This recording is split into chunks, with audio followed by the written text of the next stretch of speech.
Hello, and welcome to my new webinar series geared towards the questions that partners are asking and where Microsoft can help. In this episode, we're going to be discussing security in the cloud, and I'm delighted to be joined by Tom Wilde, a cloud solution architect from One Commercial Partner. Tom, would you mind giving our listeners a quick introduction? Hi everyone, I'm Tom Wilde, a cloud solution architect in One Commercial Partner. That basically means I'm a techie that helps Microsoft partners. Most of my focus is in security, and that's anything from building a new security practice to helping with customer opportunities or improving their technical knowledge. Okay, so before we jump into some cool demos, let's begin with the why. To this day, I still have conversations with people who are apprehensive about storing data and resources into the cloud. And if I'm honest, some of the arguments highlight a real misunderstanding of what is offered by the big cloud providers. You see, security isn't just locking a server inside a server room. It's about intelligence, quick response, and preventative measure. And the harsh reality is, your internal IT department is simply not equipped to meet the foundational security requirements of today's workloads. Security breaches dominate the headlines, and like it or not, this is usually down to neglected systems from an overstretched IT resource pool. Remember Sony, TalkTalk, and Ashley Madison? These were all highly publicized major data breaches, all of which were locally hosted. So Tom, as our resident security expert, can you walk us through cloud security? Absolutely. So let's first have a look at how the security perimeter has changed. This was my job when I was a network admin. I absolutely loved it. As being a bit of a control freak, I was in control of everything. Everything was on premise. From my identity store with my users, my groups, my password, that was on an Active Directory domain controller or two, on a server in my server room. Pretty much all the company devices were on premise, servers, laptops, devices, all on my on-premise network. All of the apps were installed on the servers in my server room, with normally a thick client on a Windows client connecting to it. Therefore, all the company data was pretty much on premises as well, in that server room, on those servers or those Windows clients. Yes, there were a few offsite backups and VPNs, but the bulk of the company data was on premise. So I concentrated most of my security efforts on the network security perimeter with firewalls, intrusion detection, prevention equipment. We're just not in that place anymore. The security perimeter has changed. Yes, we still have on-premise, but we have so much more these days. Companies still have identities on premise, but we now have identities in other company tenants as well. For example, when one company is working with another company on projects utilizing cloud applications such as Salesforce, Dropbox, Workday, that's multiple passwords to remember, which is a big no-no. Remember, the more passwords you have, essentially, the weaker your security posture.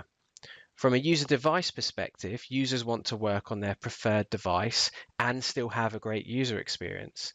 Whether it's Windows, iOS, Android, macOS, they all need to work from anywhere, anytime, and this is what users expect these days. Apps. The most popular apps are in the cloud now. If you look at Office 365, Google Apps, Workday, Salesforce, Box, Dropbox, none of these are on premises. They're in many data centers around the globe, designed to be highly available by the manufacturer, and the manufacturers also owning those physical security concerns. And data, the really important bit, well, this is everywhere. It's in those cloud apps, and it's on all those different devices that users are using as well. So that network perimeter protection that gets the most IT security budget is no longer effective. Identity is now the security perimeter. It's the only thing that can link all of this together. And that's about having a single secure identity, one user account, one password, with a bunch of intelligence behind the scenes that's helping to control a lot of things, such as, is it safe to log into this cloud app from this Android device, from this location, to access this piece of data? Got it. Identity is the most important piece when it comes to security now. And thinking about it, at Microsoft, I only have one identity, one password, which I rarely use. The reality is I tend to use my PIN, which only works on my device, and then biometric authentication. Windows Hello is great, isn't it? In the personal world, it is hard as well. We've got so many personal identities. Social, banking, utilities, shopping, it's hard to keep track of. And the only solution at the moment from a personal perspective is a password manager, but even those get hacked or have vulnerabilities. Passwords will eventually be phased out and replaced with biometric authentication. So if you're interested in that, I'd have a look at the alliance called FIDO. It's basically lots of companies, including Microsoft, working hard to try and fix that challenge. So how is the identity piece actually fixed in a corporate workplace? So the product is Azure Active Directory, and it actually underpins everything that Microsoft do on the internet. Whether it's Office 365, Azure, Xbox, it all runs through there, and I'll show you a demo of what that looks like as a user in a bit. This slide shows the challenge really well. We need to think about security and productivity at the same time. If we focus too much on security without thinking about productivity, we could put the users off. So multiple complex passwords, VPNs, third-party devices, it can just frustrate the users. And then they could take IT into their own hands, deviating from corporate IT and essentially weakening the security posture. So effectively what you're saying, shadow IT. Exactly. Users are performing IT without the IT department's knowledge. So sending a document to their iPad to do some work on, or using a third-party cloud app that isn't approved by IT. So I've heard a few of the stories where users are using a free cloud app or downloading software from the internet. And whilst I'm sure this is never done maliciously, it can prove to be a security threat for a company. Could you perhaps tell us how Microsoft helps alleviate these problems for our customers? So one solution is cloud app security that hooks into firewalls or proxies and effectively lets an admin know what cloud apps are in use. That's great, Tom. Thanks. So, what's Microsoft's strategy overall with security? So this is Microsoft's approach: partners, intelligence, platform. And Microsoft spend over $1 billion a year on this approach. So let's look at partners. We partner with peers, we work with law enforcement, work with government, and are very open to integration. If you look at Azure, we actually promote third-party solutions, sometimes ahead of Microsoft products. On a security side, customers can choose F5 load balancers instead of Microsoft's application gateway, or RSA multi-factor authentication instead of Azure multi-factor authentication, or SailPoint identity governance instead of Azure Active Directory. It's totally down to customer choice. Now, intelligence is super important in security. Every security company has their own secret sauce. You can't just block a port in a firewall or install antivirus on a client and think you're done. Hackers are changing malware signatures, they're finding exploits in memory so they don't touch disk, they're using machine learning, they're using artificial intelligence to hack. So you need a solution that's smart and dynamic to counteract them. This is key as to why Microsoft are in a great position in the security market. Microsoft have a lot of popular services on the internet, but if you think about the numbers, they're staggering. In 1 month, 300 billion emails traverse Office 365, so we know a lot about how bad stuff is distributed by email. 600 billion authentications go through our systems a month, so we know a lot about authentications. Good, the bad, the ugly. If someone is trying to log in from a botnet IP address or a location that's constantly trying to crack passwords, wouldn't it be useful to block them or ask for an MFA rather than let them straight in? Bing scans 18 billion web pages a month for malware, so if you're linked to an unsafe site, be good to know about that. 1.2 billion devices are scanned each month, so we've got a good idea about device security too. Then you combine all of that data with human intelligence, with our digital crimes unit that take down botnets and our cyber defense team that protect Microsoft and our services. They actually have a red team and a blue team that compete against each other internally at Microsoft. The red team try and hack Microsoft and the blue team try and defend Microsoft. And do you know what the winner gets? Well, they get their bonus. So they're really motivated to do this. And all of this intelligence is anonymized, it's wrapped up and enhanced with machine learning algorithms, constantly improving the graph, so we're dynamic too. And this is what's called the intelligent security graph and really feeds much of Microsoft's security story. And I believe that we're only just scratching the surface with our intelligent security graph too. Thanks, Tom. So how do partners and customers utilize this? Well, it's built into so many products and services, it's been protecting us for a while. But there is an API too that developers can connect into. And platform, the final piece to our approach. Security is front of mind in every product at Microsoft. It's so much better if security is built in from the start rather than bolted on at the end.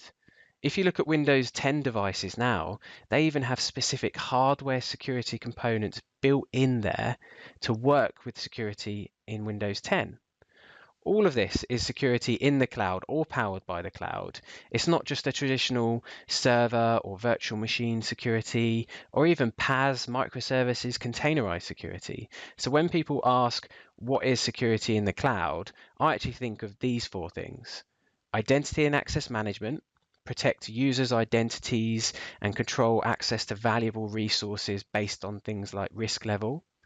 Information protection, ensuring documents and emails are only seen by authorized people.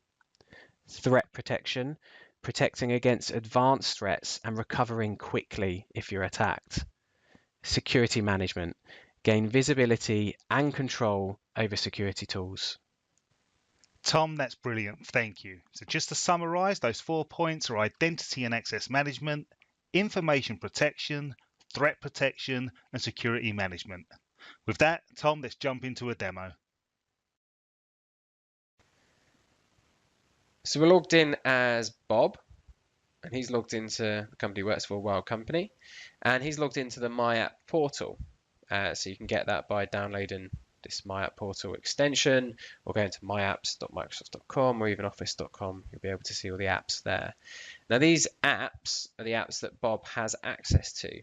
And yes, they can be Microsoft applications, they can be non-Microsoft applications, they can be cloud applications, on-premise applications, it really doesn't matter. Connect everything up to Azure and then you can wrap security around it effectively. So let's have a look at some of the groups that Bob has access to. So he should be a member of the tweeters group. He requested this himself, so he can manage his own groups himself now, taking away that kind of mundane IT from the IT department. Bob's done it himself. He's requested access to the Twitter group. Therefore, he can see the Twitter application in his My Apps portal. And by clicking that, he's getting automatically logged on to a shared Twitter account. So not just his own, but the corporate Twitter account is assigned to that tweeters group. Therefore, Bob can now log in and tweet on behalf of Wilde Company. That's a really, really easy fix to a common challenge that pretty much every company has is the social network details, the usernames and passwords. Once someone leaves the company, how do you know that they're not going to log in and take that password with them themselves? So really easy fix there. And you could even wrap, multi-factor authentication and security around that, but we'll get into that shortly.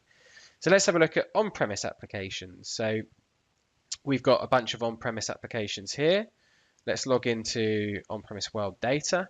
You can see I've left the kind of header, the title here, a bit ugly, just so you can see that it's actually logging into one of my on-premise IIS web servers. And what Azure's doing is creating a reverse proxy to route all the traffic through effectively. So all you need is an outbound port open from your web server, hook it up to Azure, and then you can wrap conditional access and security around it and make it look like a cloud app effectively for your remote users, which is great. So don't need VPNs and things like that. They're obviously quite heavy and a lot of work. Just a simple reverse proxy and it's done automatically. So let's have a look at logging into Salesforce. So again, Workday, Salesforce, Dropbox, Box, ServiceNow, whatever it is, if it's popular, it's probably connected to Azure in some way, and you can hook it up and get single sign-on to non-Microsoft applications. So Microsoft want to be the cloud identity and access management solution to non-Microsoft applications as well as Microsoft applications. So you can see that we're logged in as Bob here to Salesforce. Nice single sign-on, easy. So that's all good. Let's have a look at kind of simulating a bit of a security risk here. So this is the Tor browser, and the Tor browser is commonly used for hacking. And the reason why it's commonly used is because what it does is it simulates your IP address bouncing around the internet, and it's actually pretty difficult to trace back from law enforcement agencies and things like that. So you can see that it's hopping me over a bunch of IP addresses in Germany, Netherlands, Poland, and it changes pretty much every time. So very, very difficult, and actually looks pretty suspicious. So let's log in as the user here, Bob. And we're going to type in Bob's password. Now what Microsoft should see here, there we go, is suspicious activity. Now because we're anonymizing our IP address, so effectively bouncing all over the place, Microsoft have detected that. So yes, like I mentioned earlier, lots of people try and hack Microsoft, lots of people try and hack Microsoft customers. Therefore, we do pretty well about protecting ourselves and know a fair bit about the internet. This is suspicious activity. This is normally what happens before a breach occurs. So let's go ahead and verify our identity. I'm just going to text my mobile phone and then type in the code. Now this is hooked up to Azure MFA, and there's a bunch of different ways you can do it. You can receive a phone call, use an app, the standard sort of things, type in a code. But we also integrate with third-party MFA providers as well. So whether you want to use RSA or some other ones, have a look, and Microsoft will connect up, and you can use those multi-factor authentication providers. So just because we're anonymizing an IP address here, Microsoft have detected something suspicious and acted differently. And I'll show you how we've actually configured that shortly. So we're going to log into the My Apps portal here as Bob with an anonymized IP address, and we're going to get a slightly different user experience here as well, because I'm going to log into one of my on-premise applications. This one's called Centrifuge, so just an application on an IIS server, and it should theoretically block me because I'm detected as medium risk. So if I try and click Centrifuge there, Microsoft have already detected my identity is medium risk. There you go, because my IP address is being anonymized. Now if I actually go back to Edge, where I'm not anonymizing my IP address, and go into Centrifuge, I should be logged straight in. Now, there's not really many different ways you can protect against these sorts of things without Azure Active Directory conditional access. So let's have a look at how conditional access actually works and how it's configured. So I'm logged in here as Craig, who's the global administrator of Azure Active Directory. And what I've got here is a conditional access rule. So Centrifuge is hooked up to Azure, and therefore I can run these conditional access rules. So let's have a look. So I've got a name here, so it's pretty easy to read. It's blocking medium and high risk for all users, and it's got a single cloud app. So I could connect other cloud apps, and those cloud apps could be Twitter, Salesforce, other on-premise applications, doesn't really matter. But here we go, we're going to get into the kind of smart part here, which is the sign-in risk. So this is what Microsoft deem your identity is. So you're signing in from that anonymized IP address, and you're detected as medium risk. If Microsoft actually pick up your credentials up for sale on the internet, will actually mark your identity as high risk. And then you could actually create a different rule to block login completely or reset password with many different authentication methods to reset your password. But that's a really, really smart thing that the intelligent security graph is actually giving you there. So medium or high risk in this case, and we're just going to block access.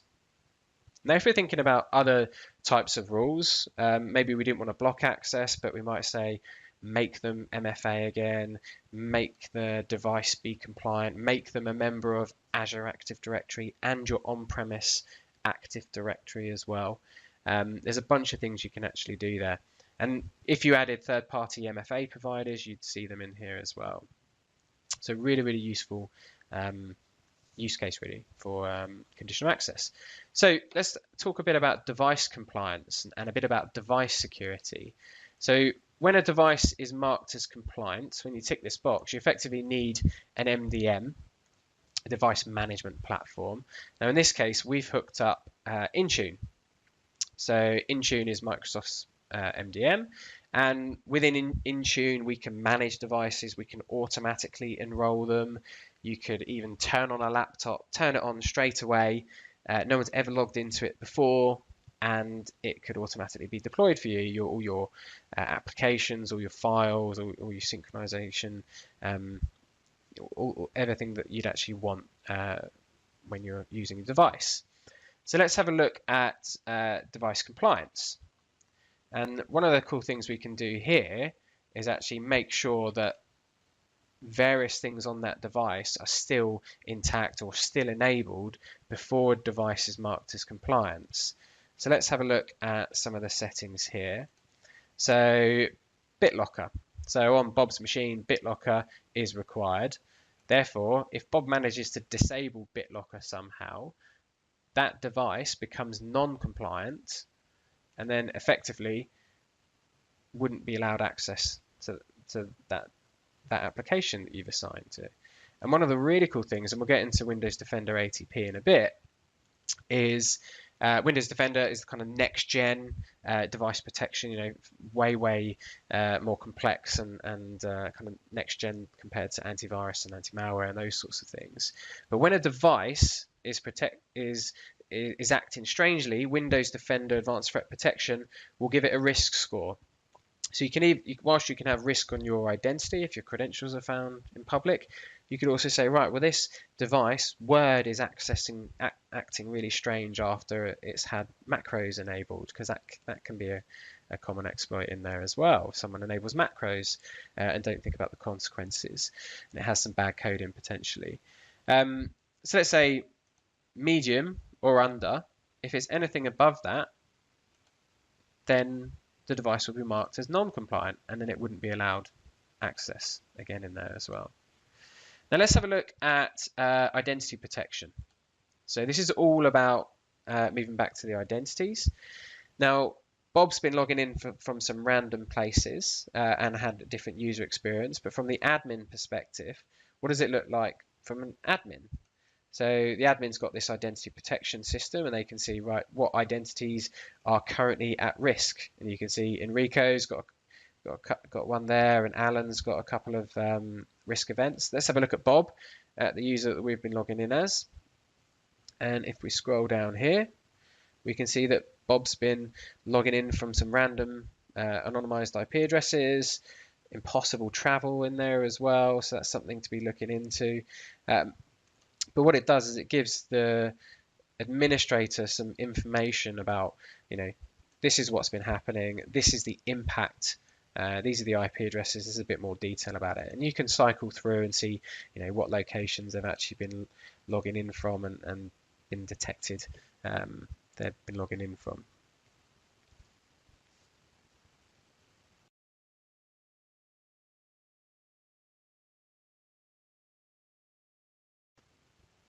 So let's look at information protection. So let's set the context. Bob's only recently joined Wilde company and has been asked to share his passport details. So let's open up a document that Bob's been working on, addressed to HR.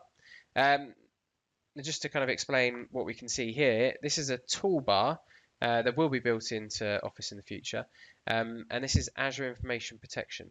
This is a nice, easy way for users to be able to label and classify their documents. They could mark it as personal if they're working on something personal, confidential, whether it's something to do with credit cards, highly confidential, and those sorts of things. And they'd get user training as to which ones they want to do, but it enables a company to understand what type of documents they're working with, whether they're finance documents, whether it's documents that contain anything to do with PII. So you can see here that we've got a PII data label here that was created as part of GDPR that came enforceable this year.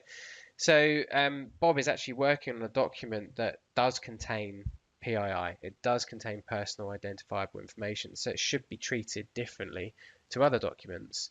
Now, when Bob either clicks save or tries to share the document, they get an automatic prompt that it's recommended to label this file as PII data. Well, yeah, it does contain PII data, so in case Bob didn't do it himself, he can be recommended to do it. He could dismiss it if he wanted to, or actually the system could automatically do that for him if you wanted to. But I'd always recommend actually recommending labeling documents rather than enforcing them. So Bob's clicking change now, and then a number of things is actually happening. The document's changing slightly. You can see that we've added a header up here that contains PII document, a big watermark, so it's pretty obvious, people would know that it's a PII document, and a footer down there. All of these are completely configurable as well. And also something that's happened behind the scenes is that the document is encrypted as well. And the way that this administrator of Wilde Company has set it up is that only PII documents, anything that's labeled as PII, can only be accessed by people that are part of the Wilde Company tenant. So even if Bob accidentally left this file and a bunch of other files on a USB stick on a train or something, as you hear in the news all the time, or more recently, or more commonly I should say now, people have uploaded to Amazon S3 accidentally or Box and accidentally shared it with people, however they've shared it, the person that's been shared with can try and access that file, but it's encrypted and it's locked down to the users and groups that are defined as part of the rule in Wilde Company that the global administrators configured. So a nice way to make sure that only the right users can access documents, regardless of how someone has come to obtain that document. Now, you could even go one step further and say, actually, if we're working on, let's say, highly confidential files, so you saw that there was a highly confidential option there, you could create a conditional access rule like we were doing earlier, and let's have a look at that. So we've got a conditional access rule here, and we've set this up for all users. So every user in the entire organization complies with this. And by the way, you can exclude a user or two should you want to, and in some cases it is recommended to do that. And the cloud app that we've chosen is actually Microsoft Azure Information Protection. So whenever a document is trying to be opened that is protected with Azure Information Protection, it will hit this. And this is where we add our conditions. So we could do sign-in risk, device platform, choose whether it's iOS, Android, those sorts of things. But in this case, we're going to do locations. So we're going to say, right, if you're outside of the office location, effectively. So this is any location apart from internal. So effectively, anywhere outside of on-prem, we want you to do this. And what we want you to do is to require MFA. And we want your device to be marked as compliant. We want you to have, BitLocker. We want Windows Defender to say you're low risk and all those sorts of things. So you can use document security with identity security as well, because it does all hook back to the identity.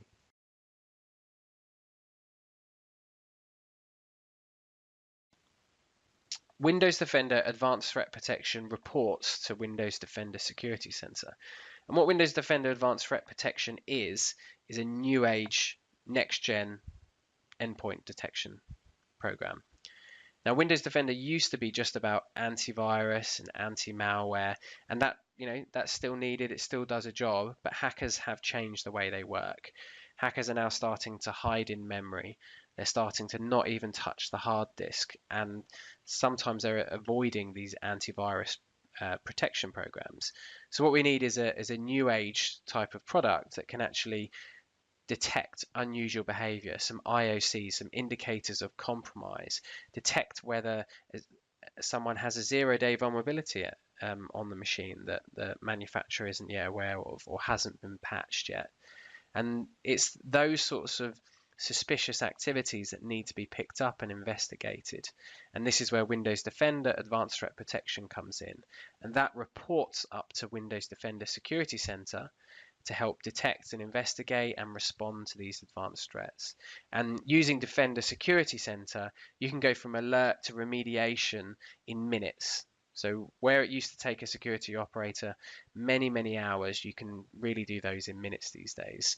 And utilizing things such as automation and automatic collation of events, it really does help cut down the security operator's time, because you do not want to be wasting their time or making them do mundane tasks. So let's have a look at the portal. So we've got a bunch of alerts which we're going to go into shortly. We've got several machines at risk, and all the identities on those machines are at risk too. Even if you've got multiple users and identities logged onto a single machine, they're all at risk. And we can see that we've got some suspicious activities that we need to look into. Let's go and have a look at Secure Score. This is worth noting to try and be as secure as possible. And this is what the Office 365 team originally rolled out. And it's because Office 365 has many security features that need to be turned on and configured. And if you want to be as secure as possible as in Office 365, you need to configure all of them. And it gives you a score of roughly how many you've configured. And you can see on this tenant, I only get a score of 47 out of a possible 364. So to be as secure as possible, I've still got some work to do. And Windows very much followed suit, creating this Windows Secure Score, and combined, you've got your Microsoft Secure Score. So if we go down and have a look at how well I'm doing on Windows, actually I'm doing pretty well, apart from I've got some security updates that I need to roll out on there. You can also see that I've got some sensors that I need to turn on. And what this means is actually activating Windows Defender Advanced Threat Protection. To do that, it's not a case of using Intune or System Center or LANDesk or whatever your choice is to deploy an agent. You don't need to do that anymore like you do with our competitors. Windows Defender Advanced Threat Protection is built into Windows 10. All you need to do is run a script on the endpoints and it will activate straight away. And we can see how our secure score has been doing over time for EDR, and we can see our overall score is doing okay, but there's still a bit of work we could be done. Let's go and have a look at some of our alerts that we've got here. Now it's worth talking about block at first sight, because I think that's one of the key features of Windows Defender. If a user receives a file that Microsoft haven't seen before, then what can happen behind the scenes is block at first sight. The user will not be able to open that file. The file will be uploaded to Microsoft and it will go into what's called a detonation chamber, where we'll watch it, we'll play with it, we'll try and see what it does, and this is all automated behind the scenes. So a normal file wouldn't do anything, right? It would just sit there and there wouldn't be anything strange in there. Whereas if it was a malicious file, it might try to elevate its privileges to system. It might try to inject itself into other processes or communicate with a a remote IP address. These sorts of things normally mean, it's a malicious file. And let's say it was, the command will get sent back to that originating client. That user would not be able to open that file because we would have blocked the hash of that file on that endpoint and every single other Windows Security Center, Windows Defender client. So that's block at first sight, and it really does benefit the whole of the organization as well. So I think that's definitely worth talking about. So let's go and have a look and pick one of these events. I think we've got a WMI that's worth talking about. So suspicious remote WMI execution detected. So let's set the scene here. Emma B from Contoso has logged on to Emma B laptop, as you'd expect, and it looks like she has downloaded something from Chrome, and she's downloaded WMI exec. Now, what's strange here is she's downloaded it. She was originally from downloads.contoso.org/recommended security software, and actually ended up at this site.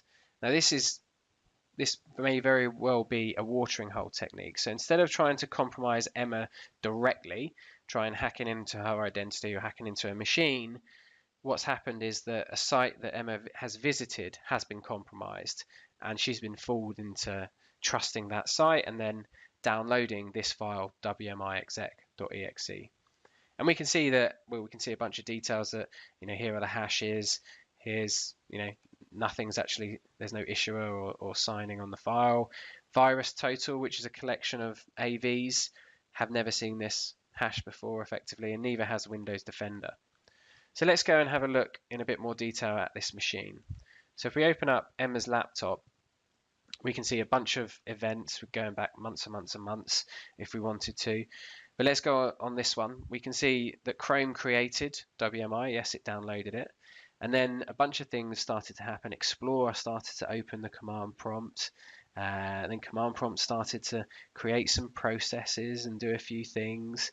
And we can actually see that WMI exec.exe, established a connection with a public IP address. That's normally what we'd call a command and control IP address. And then SBC host established a connection to Summer B's PC. So this is a separate PC that is now being brought into this investigation and copied over a file called service DLL. Now, if we move down here, we can see that WMI actually created this service DLL. So we can assume that that service DLL is not a good file to have. And now Summer B's PC is also infected, and that puts Summer B's Summer's identity at risk as well. So let's go in and have a look at some investigation.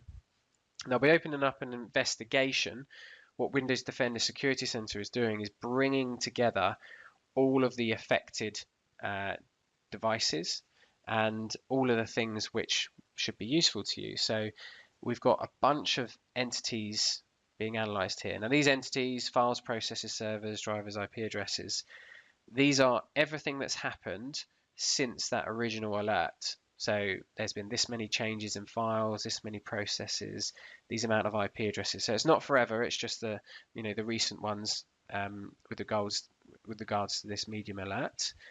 Now, if we go through, we can see the alerts that are in this investigation. We've got two separate alerts doing a bit of correlation here. If we go to the machines, we can see Emma and Summer's PC are in there. And if we move over to the entities and actually have a look at the files that are involved, we can see that there's that service DLL that was created by WMI exec. And let's have a look at that hash actually. So let's copy this hash because we're going to use that in a bit. And let's go in and have a look at WMI exec.exe. This is what she downloaded from Chrome. And we can see that, yes, the file was determined to be infected. Now let's open this page and have a more detailed look at the file, because this is, again, another job that security operators normally do. Again, we've got the hashes and the signer and things like that. Let's have a look at a deep analysis of this file. Now, security operators might use things like Reflector to try and view the code and the actions that a certain file does. This is very, very useful to see what files actually do. And we can see a bunch of IP addresses, public IP addresses that it can connect to. We can see that it's creating processes and injecting itself into other processes, which is not very good at all. It's a very, very good way to hide as an attacker. Now let's go back and have a look at some machines.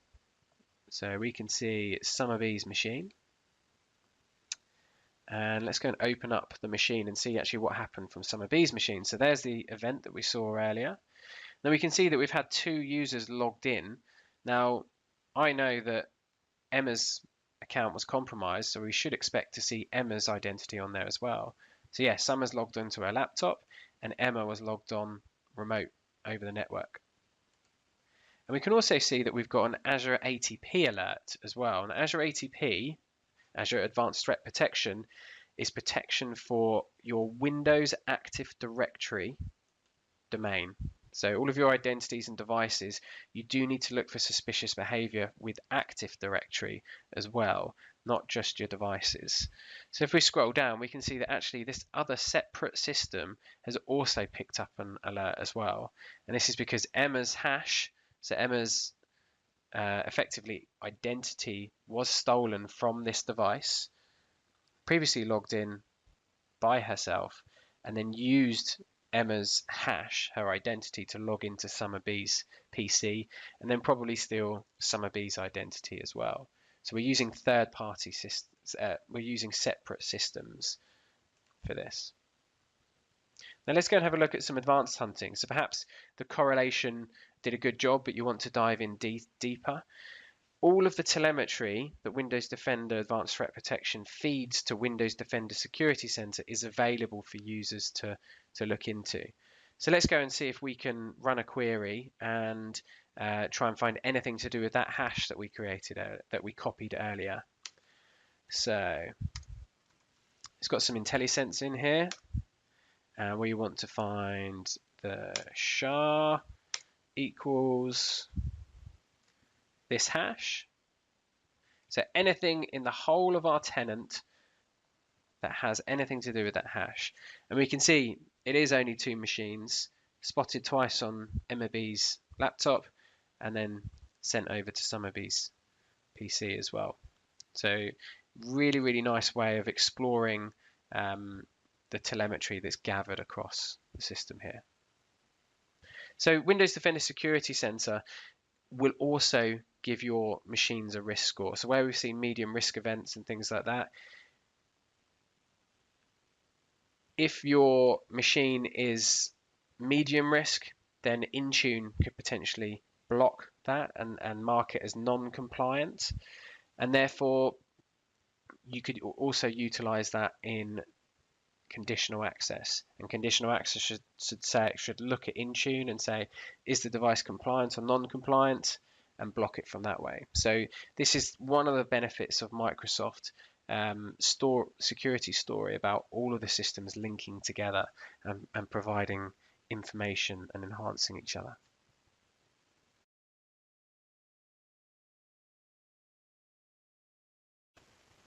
Azure Security Center is your one-stop shop for cloud security. Now, obviously, it's native within Azure, but can now monitor workloads in other clouds and on-premise workloads as well. Now, these workloads can be virtual machines, but we're also adding platform as a service resources in there as well. So within Azure Security Center, we should see alerts from virtual machines, we should see configurations to do with our network security, our microservices, our containers. Really anything within Azure is starting to be brought all together to increase your security posture with Azure Security Center. Now in Azure, you can have multiple subscriptions. You can see here we're actually monitoring one subscription, but you could enhance that to as many as you like. And you can define what your security policy is like. So the more features you turn on within Azure and stop getting alerts for them, such as disk encryption and next generation firewall and things like that, you'll be increasing your security policy. So you'll be able to see that increase over time. One of the brilliant features is recommendations. So we can see actually for this subscription, we're getting quite a lot of high severity recommendations, low severity, medium. There's a bunch of work we've got to do. And whether that work is IaaS, network, PaaS, something to do with identity, it categorizes it nicely and guides you through on what we recommend you to do. And you know what, if you're using a third-party solution or you're doing something yourself, you can obviously disregard an event and note down what exactly you're doing to take care of that. And we've also got threat detection in there as well, a bit of threat protection. We can see here that there are 21 medium severity alerts, and we'll get into that. They're actually brute force events. Whenever you put a virtual machine on the internet, whether it's on premises, whether it's at home, whether it's in one of any of the big cloud providers, most likely there'll be an RDP attempt on it. And that's what this is in here. So let's go and have a look at some of our recommendations. Now we've got quite a large subscription with lots of virtual machines and lots of work to do. One of the biggest ones is disk encryption. So if you want disk encryption on all your virtual machines, just click on this and follow a guide through.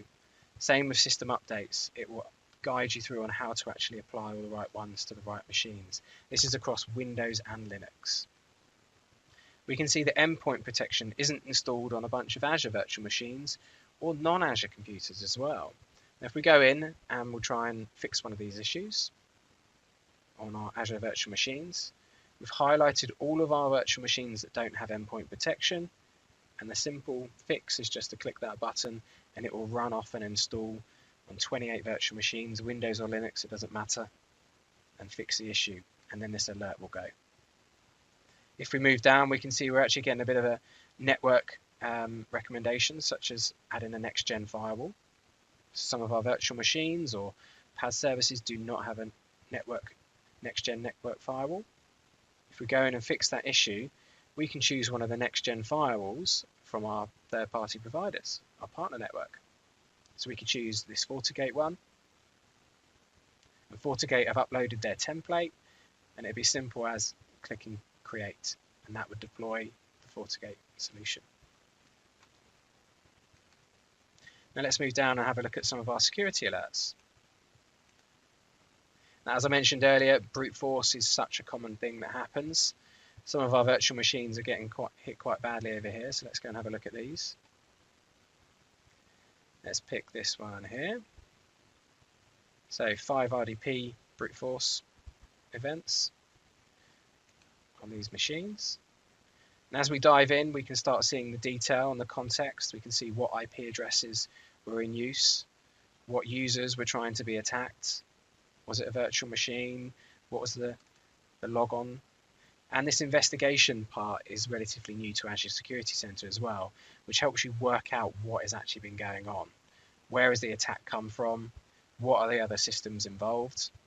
And we can see we're getting a nice graphing capabilities down here to see what are the related user accounts, what are the related machines. So you can see actually how far has this attack gone, which really helps you trace back to see where did the initial attack from, did they move laterally within the network, which is quite key. Now, one of the really cool things is playbooks.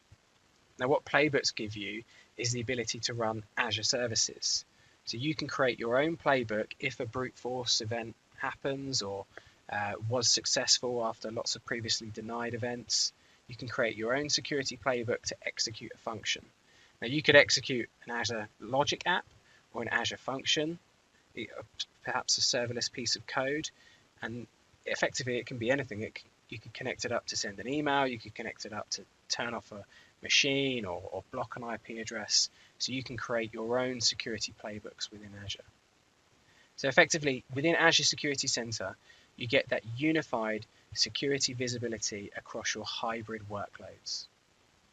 Tom, I appreciate you taking the time to be with us today. I know how incredibly busy you are, and I'm sure our listeners thank you too. Now, we have a few resources available. We have our great online training videos, and you can also find out more from our security blogs or by trying the technology yourself at demos.microsoft.com. As always, it's my wish that you've enjoyed the session, and I'd like to remind you all that these are driven by you. Simply reach out to me on social media if there's anything you would like to see, and I will source the experts and make it happen.